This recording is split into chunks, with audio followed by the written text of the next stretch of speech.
இந்த இடத்துல அவரை வைக்கிறப்போ நம்ம சொல்றோம், சுதீஷ் வந்து மியாட்ல இருக்கிறப்பே சிஎம் கூட பேசினாப்ல. உங்களுக்கு தெரியாது அதெல்லாம். இப்ப ஏதோ நிறைய சொல்லிட்டு இருக்கீங்க யூடியூப்ல, நான் பாத்துட்டு இருக்கேன். எல்லாமே நான் ஓபன் பண்ணிடுறேன். சுதீஷ் வந்து மியாட்ல இருந்து நான் சொல்றேன், நிச்சயம் ஆபீஸ் இடம் பத்தாது, சிஎம் கிட்ட பேசுறாங்க, நிச்சயம் ஆபீஸ்ல இடம் பத்தாது, எங்களுக்கு ராஜாஜி ஹால் கொடுங்க அப்படின்னு நம்ம கேட்கிறோம். நம்ம கேட்கலன்னு ஒருத்தர் சொல்றாங்க, என்னென்னமோ சொல்றேன். நான் என்ன நடந்துச்சு அப்படியே ஓப்பனா அப்படின்ட்டு சொல்றேன். இதான் உண்மை. மியாட் ஹாஸ்பிட்டல்ல இருந்தே ராஜாஜி ஹால் எங்களுக்கு கொடுக்கணும், ஏன்னா கட்சி ஆபீஸ் நிச்சயம் இடம் பத்தாது.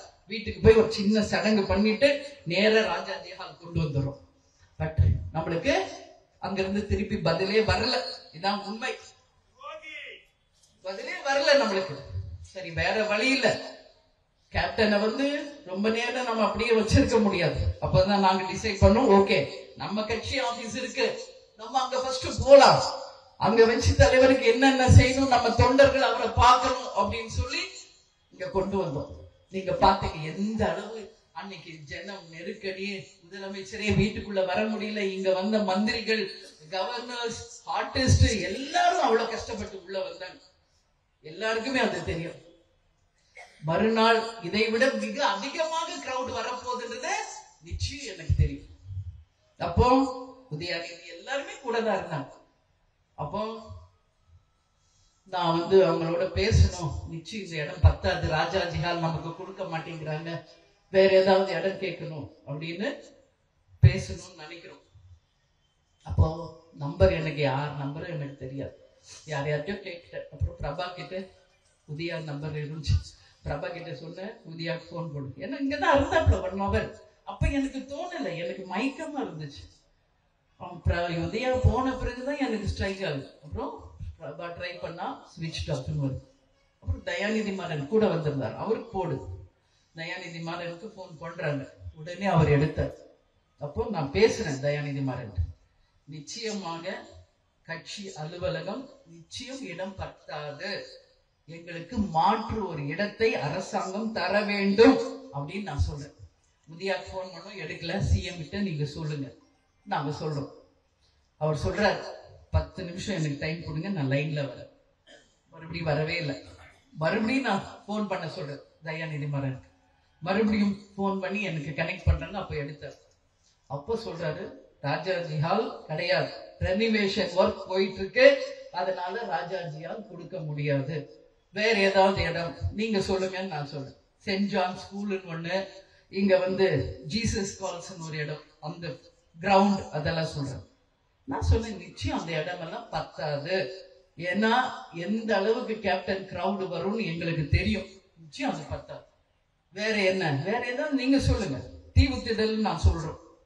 தீவுத்திடலா, ஒரு 1/2 hour டைம் கொடுங்க, நாங்க பேசிட்டு வரோம். அப்புறம் பேசிட்டு மறுபடியும் கொஞ்ச நேரம் கழிச்சு லைன்ல வந்தார். அப்ப சொல்றாரு, அப்பயும் நான் கேட்கிறோம், ராஜாஜி ஹால் கொடுங்க, இல்ல அது ரூல்ட் அவுட், அதை பத்தி பேசாதீங்க, அது முடியாது. அப்ப நான் இம்மிடியேட்டா சொல்றேன், ஓகே இந்த ஸ்கூல் கிரவுண்ட்ல எங்களுக்கு பத்தாது, தீவுத்திடல் ஓகே பண்ணுங்க சொல்றேன்.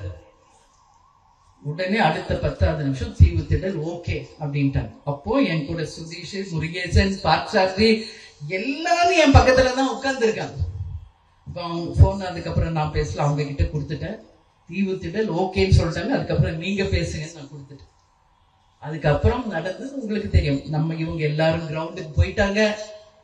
முதலமைச்சர் அவர்கள் நிச்சயமாக இந்த நேரத்தில் தமிழக அரசுக்கும் கேப்டனுடைய இறுதி பயணத்திலே வந்து கலந்து கொண்ட அத்தனை தலைவர்களுக்கும், கலை துறையை சேர்ந்தவர்களுக்கும், எங்கள் தொண்டர்களுக்கும், பொதுமக்களுக்கும் தேசிய முற்போக்கு திராவிட கழகத்தின் சார்பாக நன்றியை சொல்றேன். காவல்துறை இன்னைக்கு வரைக்கும் சிறப்பாக காவல் காத்துக்கிட்டு இருக்கீங்க. அதே போல பத்திரிகை நண்பர்கள், யூடியூப் சேனலை சேர்ந்த சகோதர சகோதரிகள் எல்லாருக்குமே இந்த நேரத்தில் எங்கள் நன்றியை நான் தெரிவிச்சுக்கிறேன். ஏன்னா அதற்கு எல்லாம் மேல இந்த உட்கார்ந்து இருக்காங்க பாருங்க, எங்கள் தொண்டர் படை. அவங்களுக்கு கேப்டனை தவிர ஒண்ணுமே தெரியாது. அவங்களுக்கு உயிர், உடல், பொருள், ஆவி, வாழ்க்கை எல்லாமே கேப்டன் தான். அவங்களுக்கு வேற எதுவுமே தெரியாது. அன்னையில இருந்து கேப்டன் எப்போ கேப்டன் கேப்டன் கேப்டன், அதை தவிர ஒண்ணு தெரியாது. இந்த நிமிஷம் வரைக்கும் அந்த சமாதியிலையும் இந்த கூட்டத்திலையும் அவங்க படுற அவஸ்தை உங்க அண்ணியாயில உங்க அன்னையாலும் நான் ஒரு நாளும் பார்த்துக்கிட்டு இருக்கேன். எங்கள் தொண்டர் பணிக்கு இந்த ராயல் சல்யூட் சொல்றேன் இந்த நேரத்தில், ராயல் சல்யூட். ஏன்னா இந்த மாதிரி ஒரு உண்மை அன்பு உள்ளத்துல பெற்றதுதான் கேப்டன் பெற்ற பாக்கியம். ஒண்ணு மட்டும் சொல்றேன், யாரெல்லாம் நம்பி இருக்கீங்களோ உங்களை எல்லாம் வாழ வச்சு அதன் மூலம் அழகு பார்க்கக்கூடிய ஒரு அன்னையாக தான் நிச்சயமாக என்னுடைய வாழ்க்கை இனிமேல இருக்குன்றத மட்டும் நீங்க எல்லாரும் தைரியமா முடிவெடுத்துக்க. நீங்க என்ன இந்த கட்சியை எப்படி வழி நடத்தணும், எப்படி வெற்றி பாதையில் போனோம், என்ன தலைவர் நம்மளுக்கு சொல்லிட்டு போனாரோ அந்த லட்சியத்தை எப்படி நாம எல்லாரும் ஒன்னா சேர்ந்து ஜெயிக்க போறோம் அப்படிங்கறத ஒட்டுமொத்தமாக ஒரே கரங்களாக இணைஞ்சு நிச்சயமாக பயணிப்போம். ஏன்னா இந்த படைக்கு சமம் இந்த உலகத்திலேயே யாருமே கிடையாது. இப்படை தோற்கின் எப்படி வெல்லும் என்பதை இனி வரும் காலத்தில் நாம நிரூபிக்கணும்.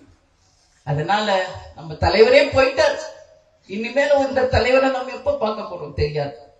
அதனால அவர் என்ன நம்மளுக்கு சொல்லி கொடுத்துட்டு போனாரோ அது ஒவ்வொருத்தரும் இந்த நினைவேந்தல்ல நம்ம நினைக்க வேண்டியது என்ன, அதுதான் ஒவ்வொருத்தரும் அவங்க ஈகோ கோவம் எது இருந்தாலும் தூக்கி வச்சுட்டு இந்த கட்சி தலைவர் எதுக்கு ஆரம்பிச்சார், எதை நோக்கி நம்ம போனோம், எது நம்ம லட்சியம்ன்றத மனசுல நீங்க எல்லாரும் பதிய வச்சுக்க. தலைவர் எங்கேயும் போல, உங்ககிட்ட நான் சொல்றேன், பிறந்த குழந்தையில் இருந்து இறந்து சுடுகாடு செல்லும் வரை அனைவருக்கும் ஏதோ ஒரு வகையில தலைவர் உதவி செஞ்சிருக்கார். அந்த உதவி மூலம் தலைவர் அவர்கள் நிச்சயம் நம்மோடு வாழ்கிறார். அன்னதான பிரபு அவர். ஐயப்பனுக்கு தான் அந்த பேர். என்ன பொண்ணு பார்க்க வந்தப்போ ஐயப்பனுடைய மாலையை போட்டு காவி வேட்டி கட்டி தான் வந்தார். அந்த அன்னதான பிரபுவே நான் இன்னைக்கு பாக்குறேன். அந்த அன்னம், அந்த உணவு இருக்கும் வரை, இந்த உலகம் இருக்கும் வரை கேப்டனை யாரும் மறக்கவும் முடியாது, மறைக்கவும் முடியாது, அழிக்கவும் முடியாது. அந்த ஒரு பருக்கையிலும் கேப்டன் இருக்கிறார், அந்த ஒவ்வொரு உணவிலும் கேப்டன் இருக்கிறார். அவர் செய்த அந்த ஒரு உதவியிலுமே நமது தலைவர் அவர்கள் இருக்கிறார். ஒரு இளைஞர் மாநாடு நடத்தி எப்படி தீவுத்திடல மிக பிரம்மாண்டமாக ஒரு மாநாடு நம்ம நடத்தினோமோ அதே தீவுத்திடல நம்ம தலைவரை வைக்க போறோம். நமக்கு யாருக்குமா நீங்க தெரியாது, பொறுத்திருங்கள். தலைவர் எந்த வழி நமக்கு போட்டாரோ அத்தனையும் நாம செய்ய போகிறோம்.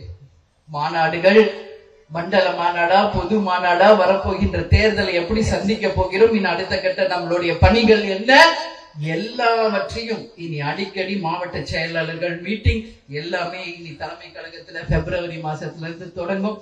அத்தனை பேரும் வாங்க கலந்து ஆலோசிப்போம். ஒரு கை ஓசை தராது, பல கை சேர்ந்தால்தான் அது வெற்றி கனியை நம்ம தலைவர் கையில என்னைக்கு அவர் காலடியில பதிய வைக்கிறோமோ அந்த நாள் தான் நம்ம தலைவருக்கு நாம் செய்கின்ற உண்மையான நினைவேந்தல். அதுதான் கேப்டனுக்கு நாம் செய்கின்ற அந்த உண்மையான கடமை என்பது இந்த நேரத்தில் உங்க எல்லாருக்குமே சொல்றேன். அதனால இப்போ கட்சி தொய்வு, தலைவர் இல்ல, நான் இன்னைக்கே சொன்னதுதான் உங்ககிட்ட சொல்றேன்.